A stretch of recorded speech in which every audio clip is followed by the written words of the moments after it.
How good is the AWS Bingo Sniper Rifle? How can you mod your setup to become a fiendishly hard-hitting sniper whilst instigating an infinite life leech mechanic? How do you keep firing your sniper rifle without needing a single reload? And which other sniper rifle can carry me to this place of glory? I set out to explore these questions, and let me tell you folks, this sniper build has carried me through the mid to late game easily and quickly with its insanely fast time to kill. It does not rely heavily on maxing out your armor and weapon calibrations to provide this excellence either. I will show you the mod options for this setup, explain how to efficiently farm them, and provide you with a solid alternative until you acquire the bingo. Now, with that being said, let's get into it. So, how good is the AWS 338 Bingo Sniper Rifle? The answer is very, very, very good, especially when it's tuned up with the correct mod combinations. More on that in a moment. If you take a look at the footage in the background, you can see that I'm testing this in the White Cliffs area where all the mobs are level 60. I had to do my testing up here because it's pretty much one-shots for everything that is under this level, and I was actually unable to experiment with the mechanics effectively. Speaking of the mechanics, let's get under the hood of this weapon and understand why it is so effective at destroying our enemies. The star of the show here is the Bullseye debuff that allows us to apply 8% vulnerability for not only us but our party members to take advantage of with their damage output. This weapon can apply the debuff so easily. With a weak spot hit, there is a 70% chance to apply it, and if you switch off the weapon and back onto it, the next shot is a guaranteed proc. When the weapon hits, it also applies a 15% weak spot damage increase that can stack 3 times to create 45% increased weak spot damage for 10 seconds. And on top of this, if we kill an enemy with a weak spot hit, we get a 15% increase to our attack for 20 seconds. Now, this is all obviously speaking for itself, and it's an incredibly strong choice on face value, but as we will now explore, this thing really comes into its own when we start tuning the correct combination of mod choices. Small caveat though, folks, mods, armor, and weapons are not even maxed out yet or fully optimized in this build, but it still already slaps, and it could be even better, so just keep that in mind, folks. Let's check out the damage enhancing mod choices first. As the weapon procs focus on weak spot damage, that is the direction I have taken this build. Important point to note here before we go any further: weak spot hits and crits can occur at the same time. So I've prioritized crit rate, crit damage, and weak spot damage where possible, then added things like increased weapon damage and damage to elite as secondary considerations. However, it cannot be stressed enough that in this setup, it is not the attribute effects that we are primarily interested in, it is the core effects of the legendary mods and the unique effect of our boots, which synergize to make this build absolutely unstoppable. The old Huntsman Boots in this build are absolutely S tier. Their unique effect is that after triggering Bullseye, which we'll be doing a lot, our next shot is guaranteed weak spot hit regardless of where we land the shot, and it increases our weak spot damage by 30% to enemies affected by Bullseye. On top of this, the mod of choice in this slot is Covered Advance. If we don't take damage for 4 seconds, this gives us a flat 20% damage increase to our status, melee, and regular weapon damage for 30 seconds, and this resets every time the effect ends. So, as all snipers should be, if you're keeping out of harm's way, this is permanently up and really promotes a rapid firing and aggressive range style of play. Speaking of rapid firing, did you know it's possible to keep firing your sniper rifle without requiring a single reload? This is made possible with the Reload Rampage mod that we put in our pants. After each kill, this refills 2 bullets from our reserves and increases our weapon and status damage by 10% until the next reload.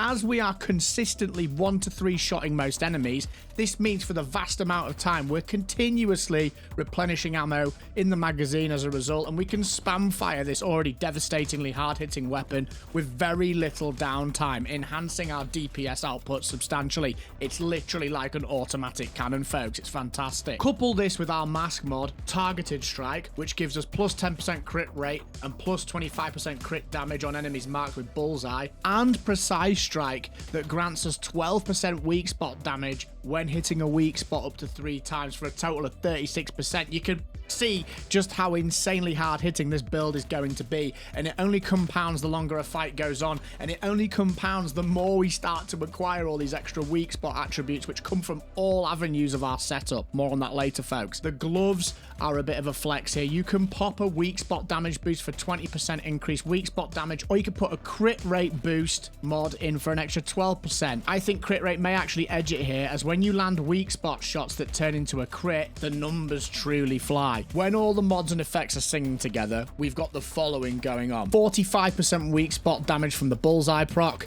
30% increased weak spot from the boots unique feature, 36% weak spot increase from precision, and 20% increase from the weak spot mod, and 55% increased weak spot damage from the 4-piece agent set bonus, which we will discuss in a moment, plus 20% from the cradle and 95% from the sniper rifle itself, totaling by my maths at 296%, without factoring in the attribute bonuses from the mods, making it very easy for us to break 300% here. And this is also compounded by the 8% vulnerability provided by Bullseye. This is absolutely insane. Initially, crit rate and crit damage can be slightly lacking in this setup, in my opinion, and you're sitting at around 25% if you use the mod mentioned instead of the weak spot choice and factor in the weapon-based crit and targeted strike mod. This can, though, be lifted once you get the right rolls for your mods, but this will take time, folks.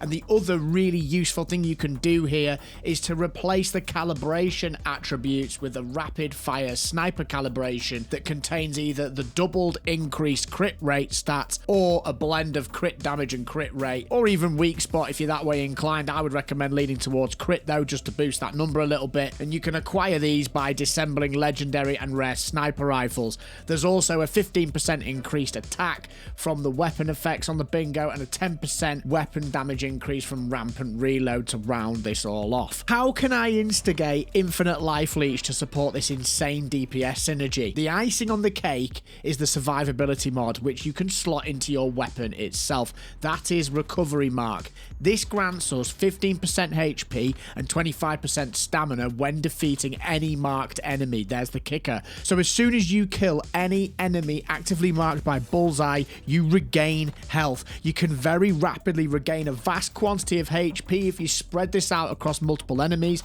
and in combination with the lack of needing to reload often, it cannot be understated just how useful this is.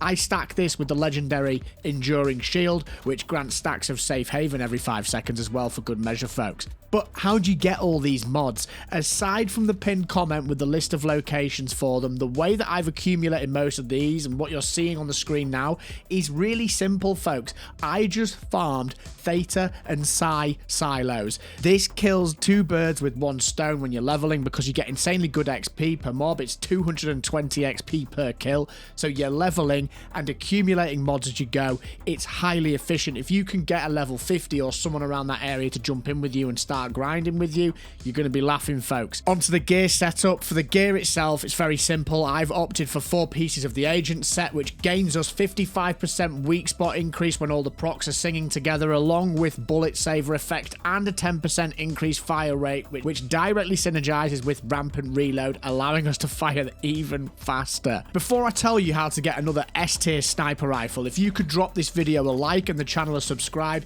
it really helps me out and will allow you to keep up to date with further Once Human content on the channel. Thank you. Now, I can hear you asking, but what if I can't luckily pluck this weapon from Mr. Wish? Don't worry, folks. There's an excellent alternative called the AWS 338 Black Panther, which triggers Fortress Warfare after 3 seconds of ADSing, along with incrementally increasing your attack up by 30% and gaining a whopping 75% weak spot damage increase on top of the previous mod setup that we've mentioned previously. You can set this up exactly the same way, and it does, again, insane damage. The footage you're watching now is this sniper rifle in action, and this is the weapon I've used for the vast majority of my playthrough, and actually, I'd happily continue to do so. There's also even an argument that in areas where the mobs are being one-shotted consistently, that this may be the better choice, because you don't get the advantage advantage of the marking system for health regen and the overall damage buffs. I would imagine that once we get to the higher areas, the bingo will become much more essential, but in the meantime, this is an excellent stepping stone. Now, I can hear you asking, how do I get this weapon? Well, the blueprint is located at the Rift Anchor Furnace location in Chalk Peak. I've got the map open for you now so you can have a look at where that is, and it's in the mystical chest there. I would fully recommend beelining for this weapon if sniping is the way that you want to go, folks. What about the secondary slot? Well, the secondary weapon slot is a matter of taste, and I imagine you can probably get this synergizing really well if you really put your mind to it, but I've been using last Valor. I dropped it, I was really lucky, so I've just wanted to use it. This gives you an excellent weapon to switch to when you find yourself overwhelmed or the sniper rifle isn't suitable for the circumstances you find yourself in. Bosses like the Fridge and the Wolf are much more susceptible to rapid fire weapons, for example, so I would say any strong SMG, LMG or AR will suffice here. It's a matter of taste, folks, and I don't want to go on too much because this video will already be very long. In terms of the cradle, just use common sense here, folks. If you take a look at what the stats of each one say, apply them accordingly. I'll leave mine up on the screen for you now, but essentially if it says sniper rifle damage, weak spot damage, and then respectively whatever secondary you're using damage, please use those. That's the most simple approach. If you want to get clever with things like throwing explosives in first, there is an option there as well, but I will leave that entirely up to you. If you're looking for some tips and tricks to go alongside your S-tier sniper loadout progression that will support you in your crafting and overall game knowledge, check out this next video. It's got you covered. Take care of yourselves, keep having fun, and I'll see you in the next one.